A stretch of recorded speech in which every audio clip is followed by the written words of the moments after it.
အားလုံးပဲမင်္ဂလာပါခင်ဗျာ UK Matchday ရဲ့ Facebook နဲ့ YouTube Channel တွေကနေကြိုဆိုပါရစေဒီကနေ့ရဲ့နောက်ဆုံးရအားကစားသတင်းတွေကိုကြည့်ရမယ်ဆိုရင်တော့ပြင်သစ်ချန်ပီယံ PSG အသင်းကတော့သူတို့ရဲ့တိုက်စစ်မှုနေမာကိုစာချုပ်သစ်ချုပ်ဆိုဖို့ပြင်ဆင်နေပြီလို့ဆိုပါတယ်2022ခုနှစ်မှာစာချုပ်သက်တမ်းကုန်ဆုံးတော့မဲ့သူကို PSG ဘက်က9နှစ်သက်တမ်းတိုးဖို့လှုပ်ဆောင်နေတာပါနေမာဟာအစောပိုင်းတုန်းကကလပ်ဟောင်းဘာဆိုနာကိုယူရိုတန်း190နဲ့ပြောင်းရွှေ့မယ်လို့သတင်းတွေထွက်ပေါ်နေခဲ့ပေမဲ့ PSG အသင်းကတော့9နှစ်သက်တမ်းတိုးဖို့ကြိုးပမ်းနေတာပါ PSG ဟာလာမယ့်ရာသီမတိုင်မီတိုက်စစ်မှုနေမာနဲ့ကီလီယန်အမ်ဘပ်ပေတို့နှစ်ဦးကိုစာချုပ်သစ်ချုပ်ဆိုသွားမှာဖြစ်ကြောင်းထုတ်ပြန်ကြေညာခဲ့တာလည်းဖြစ်ပါတယ်။တခါရီယယ်မက်ဒရစ်အသင်းရဲ့ဥက္ကဋ္ဌဖလိုရင်တီနိုပီရက်စ်ကတော့လာလီဂါချန်ပီယံ34ချိန်မြောက်ရရှိခဲ့ပြီးနောက်သူတို့ရဲ့ချန်ပီယံဆူဖလားကိုအောင်ပွဲခံသွားမှာမဟုတ်ဘူးလို့ဆိုလိုက်ပါတယ်။လက်ရှိနေထားရကူးဆက်ယောဂါတွေကြောင့်စပိန်နိုင်ငံတွင်းမှာတင်းကျပ်မှုတွေရှိနေသေးတာဖြစ်တာကြောင့်သူတို့အနေနဲ့အောင်ပွဲခံသွားမှာမဟုတ်သလိုလာမယ့်ရာသီမှာလည်းကလပ်သင်းဘက်ကလူဝယ်သွားဖို့အစီအစဉ်မရှိဘူးလို့ဆိုခဲ့တာပါကိုဗစ်ကာလအတွင်းဘာနာရေးဆိုင်ရာထိုးနှက်ချက်တွေနဲ့လက်ရှိကွင်းဖြစ်တဲ့ဆန်တီယာဂိုဘာနေဘေးကိုလည်းအကြီးစားပြင်ဆင်မှုတွေပြုလုပ်နေတာကြောင့်နွေရာသီမှာကလပ်သင်းတွေနဲ့ငွေသုံးဆွဲဖို့အစီအစဉ်မရှိဘူးလို့ဆိုခဲ့တာပါဇီဒန်ရဲ့အသင်းမှာ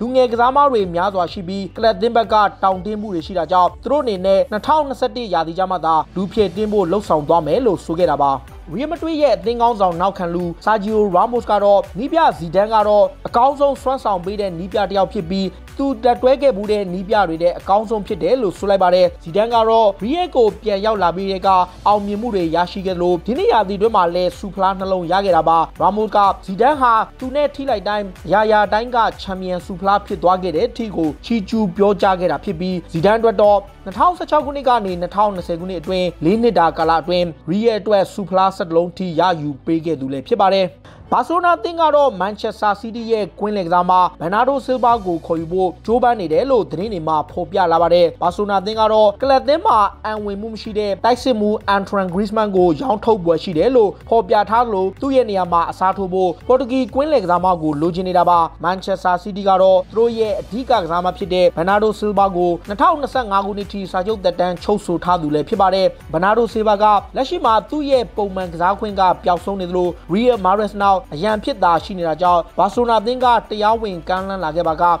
သင်းကထွက်ခွာပွဲရှိနေကြောင်းမာဂါသတင်းစာမှာဖော်ပြထားတာလည်းဖြစ်ပါတယ်စပိန်နိုင်ငံရဲ့ကျန်းမာရေးဝန်ကြီးကတော့လာမယ့်ရာသီတွင်လာလီဂါပြိုင်ပွဲတွေမှာပြည်သက်တွေပြန်လည်ပါဝင်ကြည့်ရှုဖို့ကမလွယ်ကူသေးဘူးလို့ဆိုလိုက်ပါတယ်စပိန်နိုင်ငံတွင်းမှာကိုဗစ်ကာလအလွန်စီးမြင့်စည်းကမ်းတွေကတင်းကျပ်မှုတွေများစွာရှိပြီးလာမယ့်ရာသီမှာလည်းပြည်သက်တွေကိုထည့်သွင်းကြည့်ရှုဖို့ကခက်ခဲနေတယ်လို့ဆိုတာပါလက်ရှိချိန်ထိနိုင်ငံတွင်းမှာဆိုးဝါးတဲ့အခြေအနေတွေကိုကျော်လွန်စားဖြစ်ပေမဲ့ပြည်သက်တွေကွင်းထဲထိဝင်ရောက်ကြည့်ရှုဖို့ကမသေးကြကြောင်းစပိန်နိုင်ငံရဲ့ကျန်းမာရေးဝန်ကြီးဖြစ်တဲ့ဆန်တီယာဂိုကရေဒီယိုသတင်းဌာနတစ်ခုမှာထုတ်ဖော်ပြောကြားခဲ့တာလည်းဖြစ်ပါတယ်တခါအင်တာမီလန်အသင်းရဲ့နီးပြကွန်တေကတော့ကလပ်အသင်းတွေနဲ့ချယ်ဆီရဲ့ကွင်းလင်ကစားမှာအန်ဂိုလိုခန်တေကိုခုံနိုင်ဖို့သူ့ရဲ့လောက်ခလာစာကိုပေးချေဖို့လိုအပ်တယ်လို့ဆိုပါတယ်အင်တာကတော့အန်ဂိုလိုကန်တေကိုလိုရှိနေတာဖြစ်ပြီးပရီးမီယာလိကလပ်ကလည်းရောင်းချပွဲရှိတယ်လို့တချို့သတင်းစာတွေမှာဖော်ပြနေတာပါချယ်ဆီဘက်ကပြင်သစ်ကွင်းလင်ကစားမှာကိုပေါင်တန်း80ကျော်လောက်ရရှိရင်ရောင်းချပွဲရှိပြီးဝက်ဆန်ကွင်းလင်လူဒန်ကလန်ရိုက်စ်နဲ့အစားထိုးပွဲရှိတယ်လို့ဆိုတာပါကွန်တေကတော့သူ့ရဲ့တပည့်ဟောင်းကန်တေကိုအသင်းမှာပြန်လဲခေါ်ယူဖို့ကြိုးပမ်းနေပြီးသူ့ရဲ့လောက်ခလာစာကိုလည်းအင်တာဘက်ကအပြည့်ပေးချေနိုင်ဖို့မျှော်လင့်နေတယ်လို့ဆိုတာပါမန်ချက်စတာစီးတီးတင်းကလည်း IS တင်းရဲ့ဘယ်နောက်ခံလူဖာဂလီယာဖရီဂိုကိုခေါ်ယူဖို့ကြိုးပမ်းမှုတွေပြုလုပ်လာပါတယ်။ရီယာဒီမှာ IS အသင်းနဲ့လမ်းခွဲပွဲရှိနေတဲ့အာဂျင်တီးနားဘယ်နောက်ခံလူကိုတော့ဖက်ဂွာဒီယိုလာကလိုချင်နေတာဖြစ်ပြီးချယ်ဆီကိုကြော်ပြီးအရခေါ်ယူဖို့ကြိုးပမ်းနေတာပါ28နှစ်အရွယ်ရှိတဲ့အဲ့ဒီကစားမကိုဖက်ဂွာဒီယိုလာကအားနည်းနေတဲ့ဘယ်နောက်ခံလူတွေအားဖြည့်ဖို့အလိုရှိနေပြီးဇင်ချန်ကိုတော့ရောင်းထုတ်ပွဲရှိတယ်လို့မန်ချက်စတာအခြေစိုက်သတင်းစာတွေမှာဖော်ပြနေတာလည်းဖြစ်ပါတယ်မန်စီးတီးဟာတစ်ချိန်တည်းမှာပဲဗလန်စီယာရဲ့လူငယ်ကစားမဖာရန်ထော်ရက်စ်ကိုခေါ်ယူဖို့ပုဂ္ဂိုလ်ရေးဆိုင်ရာသဘောတူညီမှုရခဲ့ပြီဖြစ်ပါတယ်အသက်20အရွယ်ရှိတဲ့စပိန်တောင်မန်ကစားမကိုတော့လာလီဂါထိပ်သီးကလပ်တွေဖြစ်ကြတဲ့ရီယယ်မက်ဒရစ်ဘာဆိုနာနဲ့အက်တလက်တီကိုမက်ဒရစ်အသင်းတွေကခေါ်ယူဖို့ကြိုးပမ်းနေတာဖြစ်ပြီးသူ့ရဲ့တန်ကြေးကယူရိုတန်း40ထိရှိတာပါမန်ချက်စတာစီးတီးကတော့အသင်းကနေထွက်ခွာသွားတဲ့လီရိုက်ဆာနေရဲ့နေရာမှာစားထိုးဖို့သူ့ကိုခေါ်ယူနေတာဖြစ်ပြီးဖက်ဂွာဒီယိုလာကကလပ်သင်းကိုခေါ်ယူပေးဖို့တောင်းဆိုမှုတွေပြုလုပ်ထားတယ်လို့ဆိုပါတယ် အာဆနယ်အသင်းရဲ့ဘရာဇီးလူငယ်တိုက်စစ်မှုဂါဘရီယယ်မာတင်နယ်လီကတော့လေ့ကျင့်ခွင့်မှာရရှိခဲ့တဲ့ဒုတိယကိုခွဲစိတ်ကုသလိုက်ပြီးဖြစ်လို့2020ခုနှစ်အတွင်းပွဲစဉ်တွေအားလုံးကိုလွဲချော်တော့မယ်လို့ဆိုပါတယ်မာတင်နယ်လီဟာဒီနှစ်ရာသီအတွင်းအာဆနယ်အတွက်အရေးပါတဲ့လူငယ်ကစားမတစ်ယောက်ဖြစ်ပေမဲ့လေ့ကျင့်ခွင့်မှာရရှိခဲ့တဲ့ဒဏ်ရာကြောင့်2020ခုနှစ်အတွင်းမှာပွဲစဉ်တွေအားလုံးကိုပြန်ကစားနိုင်ဖို့မသေးကြတော့ဘူးလို့အာဆနယ်အသင်းဘက်ကထုတ်ပြန်ကြေညာခဲ့တာပါအာဆနယ်မှာနောက်ထပ်ဒဏ်ရာနေတဲ့ဖာဘလိုမာရီကလည်းခြေကျုံဒဏ်ရာခွဲစိတ်ကုသဖို့စပိန်နိုင်ငံကိုထွက်ခွာသွားခဲ့ပြီလို့ဆိုပါတယ်သူ့ရဲ့အနေထားကလည်းဆိုးဝါးတဲ့အခြေအနေကြောင့်ရာသီစပွဲစဉ်တွေကိုပါလွဲချော်ရဖို့ရှိနေတာပါအာဆနယ်အသင်းရဲ့ဂန်ဝင်ကစားမတစ်ယောက်ဖြစ်တဲ့ Perry Gross ကတော့လက်ရှိအသင်းအနေနဲ့နီးပြမီခဲအာတီတာကိုနွေရာသီမှာကစားမတွေကိုခေါ်နိုင်အောင်ငွေကြေးထောက်ပံ့မှုတွေများစွာလိုအပ်တယ်လို့ဆိုလိုက်ပါတယ် Perry ကတော့ကလပ်အသင်းအနေနဲ့အရေးသွေးရှိတဲ့ကစားမတွေများစွာလိုအပ်နေသလိုအာတီတာရဲ့လိုအပ်ချက်တွေကိုလိုက်ရောတင်ကြောင်းကလပ်အသင်းကိုတိုက်တွန်းပြောကြားခဲ့တာပါလက်ရှိအာဆနယ်အသင်းကဇယားထိတ်က2သိန်းနဲ့ကွာဟမှုကကြီးမားနေသလို Chelsea Manchester United နဲ့လည်းကွာခြားမှုတွေရှိလာပြီဖြစ်လို့ကလပ်အသင်းအနေနဲ့နွေရာသီမှာကစားမတွေခေါ်ယူဖို့အတွက်အနည်းဆုံးပေါင်တန်း150လောက်ထိလိုအပ်တယ်လို့အသင်းကိုတိုက်တွန်းပြောကြားခဲ့တာပါ Manchester United ရဲ့နီးပြဆိုရှာကတော့ Crystal Palace အသင်းရဲ့နီးပြ Ryan Hobson လို့ပဲကလပ်အသင်းနီးပြဘဝမှာအချိန်တော်ကြာနီးပြဖြစ်လှုပ်ဆောင်ခြင်းတယ်လို့ဆိုလိုက်ပါတယ်ဆိုရှာကတော့ဒီနေ့ရာသီတွင် United ကိုပြိုင်ပွဲစုံမှာနောက်ဆုံး19ပွဲဆက်ရှုံးပွဲမရှိအောင်စွမ်းဆောင်ပေးထားသူလည်းဖြစ်ပါတယ် Manchester United အတွက်ဖလားနှလုံးမျှော်လင့်ချက်ရှိနေသေးလို့ဥရောပချန်ပီယံလိဝင်ခွင့်လဲရရှိဖို့ခြေနေကောင်းနေသေးဖြစ်ပေမဲ့သူ့အနေနဲ့ Ryan Hobson လိုမျိုး82နှစ်အရွယ်ထိနီးပြ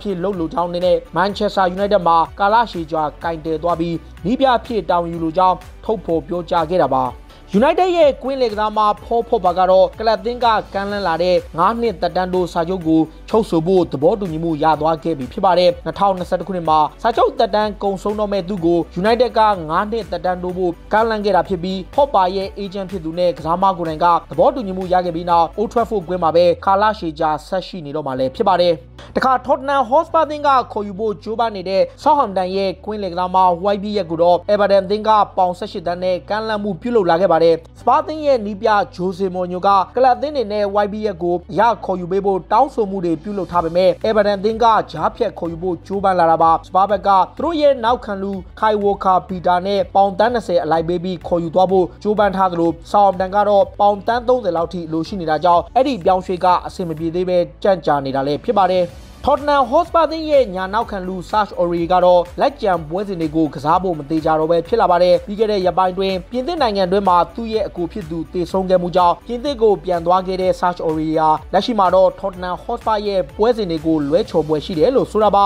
Ivory Coast နောက်ခံလူရဲ့အကူဖြစ်သူဟာပြင်သစ်နိုင်ငံ Toulouse မှာတနက်ပြစ်ခံရပြီးမှတည်ဆုံးသွားခဲ့တာလည်းဖြစ်ပါတယ်တခါ Juventus အသင်းကလည်းအီတလီကွင်းလေကစားမ Jorginho ကိုအပိသက်ဝယ်ယူဖို့တဲ့အငှားနဲ့ခေါ်ယူနေတယ်လို့ဆိုပါတယ်Chelsea ကတော့ Jorginho ကိုယူရိုတန်း60လောက်ရရှိပါကရောင်းထုတ်သွားမယ်လို့ကြေညာခဲ့တယ်လို့ Juventus အသင်းကတော့ယူရို45တန်းနဲ့ကမ်းလှမ်းမှုတစ်ကြိမ်ပြုလုပ်ခဲ့ပေမဲ့ Chelsea ကပယ်ချခဲ့တယ်လို့ကစားမ2ယောက်အလိုက်ပေးပြီးကမ်းလှမ်းမှုကိုလည်း Chelsea ကညှင်းဆန်ပယ်ချခဲ့တာလည်းဖြစ်ပါတယ် Juventus အနေနဲ့ Jorginho ကိုခေါ်ယူဖို့ကငွေသားနဲ့ကမ်းလှမ်းဖို့ကခက်ခဲတဲ့အနေအထားကြောင့်တရားသီအငှားနဲ့ခေါ်ယူဖို့ကိုကမ်းလှမ်းမှုပြုလုပ်ပြီးမှရာသီကုန်မှာအပိသက်ဝယ်ယူဖို့သဘောတူညီမှုရရှိဖို့ကြိုးပမ်းနေတာလည်းဖြစ်ပါတယ်Chelsea တင်ကခေါ်ယူဖို့ကြိုးပမ်းနေတဲ့ကွင်းလေကစားမ Kai Havertz ကတော့ Bayer Leverkusen ကနေထွက်ခွာခြင်းပြီး Chelsea ကိုပြောင်းရွှေ့ခြင်းနေပြီလို့ထုတ်ဖော်ပြောကြားလိုက်ပါတယ်။သူ့ရဲ့ကလပ်သင်းနဲ့မကြာမီချိန်တွင်ဆုံတွေ့မှုပြုလုပ်တော့မှာဖြစ်ပြီး Chelsea တင်ကိုသူ့ကိုရောင်းချပေးဖို့တောင်းဆိုခဲ့တယ်လို့ဆိုတာပါ။ Agent ဖြစ်သူရဲ့အဆိုအရ Kai Havertz က Champions League ဝင်ခွင့်ရရှိသည်ဖြစ်စေမရရှိသည်ဖြစ်စေ Premier League က